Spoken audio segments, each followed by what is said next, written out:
আসসালামু আলাইকুম। আজকে গিয়েছিলাম মার্কেটে কিছু টুকিটাকি কেনাকাটা করার জন্য। নারায়ণগঞ্জ কালীবাজারে গিয়েছিলাম বোরকা কেনার জন্য। আমার ননাসের মেয়ে মাদ্রাসায় ভর্তি হয়েছে, ওর জন্য একটা বোরকা লাগবে। আর স্কুলে ভর্তি হলে তো নতুন বছরে বাচ্চাদের ব্যাগ, বই সব কিছুই কিনতে হয়।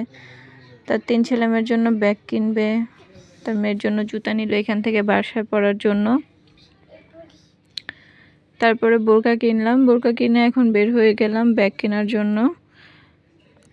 যাওয়ার পথে এখানে কিছু ফুল দেখলাম, ফুলগুলো খুবই সুন্দর লাগলো, তাই একটু ভিডিও করে নিলাম।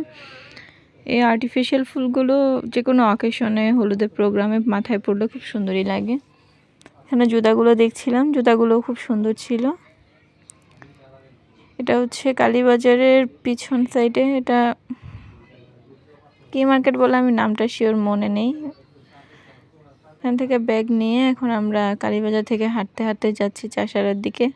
রাস্তায় প্রচুর জ্যাম, কোনো রিস্কায় যাবে না বলছিল। এই তো তারপরে আমরা হাঁটছিলাম, রাস্তার রোড সাইডে দেখে দেখে যাচ্ছিলাম। আর বাচ্চার মাদের তো অভ্যাস, রাস্তা দিয়ে যাওয়ার সময় বাচ্চাদের জন্য যা পছন্দ হয় টুকটাক কিনে নিতেই হবে। মেয়ের জন্য কিছু কেনাকাটা করলাম টুকিটাকি বাড়িতে পড়ার জন্য। এখানে আসলে আপনার কিছু না কিছু কিনতে মন চাইবেই, আর আমাদের মেয়ে মানুষের তো একটু বেশি মন চায়। এই তো এখানে জুতাগুলো দেখছি, জুতাগুলো সুন্দর ছিল। বাচ্চাদের জুতা বিক্রি করছিল, ছেলেদের। এখানে ব্যাগ বিক্রি করছিল, ব্যাগগুলো খুব সুন্দর ছিল, রিজনেবল প্রাইসের মধ্যেই ছিল। তারপর হাঁটতে হাঁটতে এখানে এসে দেখি কিছু গাউন বিক্রি করছিল, গাউনগুলো খুবই পছন্দ হয়েছিল। এগুলো চাইলে আপনি বোরকার মতন পরে ইউজ করতে পারবেন। দেখছিলাম, দাম জিজ্ঞেস করছিলাম। এটা চাচ্ছিল মনে হয় 1000 টাকা। এক এক দাম চাচ্ছিল, কোনোটা 700, কোনোটা 1000, কোনোটা 800, কোনোটা 1200।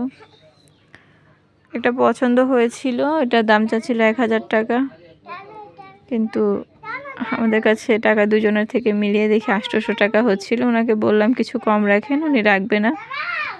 তারপর আর কী করার, নিতে আর পারলাম না, বাড়িতে চলে আসতে হলো। এই যে আমি ব্যাগ খুঁজছি টাকা আছে কিনা, ওকে বললাম, উনি বললো না, একদম ফিক্সড প্রাইসে বিক্রি করবো, এগুলো 1000 টাকার নিচে হবে না। বলছে কম দামে নিয়ে যান, অন্যটা নিয়ে যান, দিল না। তাই বাসায় চলে আসলাম। ভিডিও দেখার জন্য সবাইকে ধন্যবাদ। আল্লাহ হাফেজ।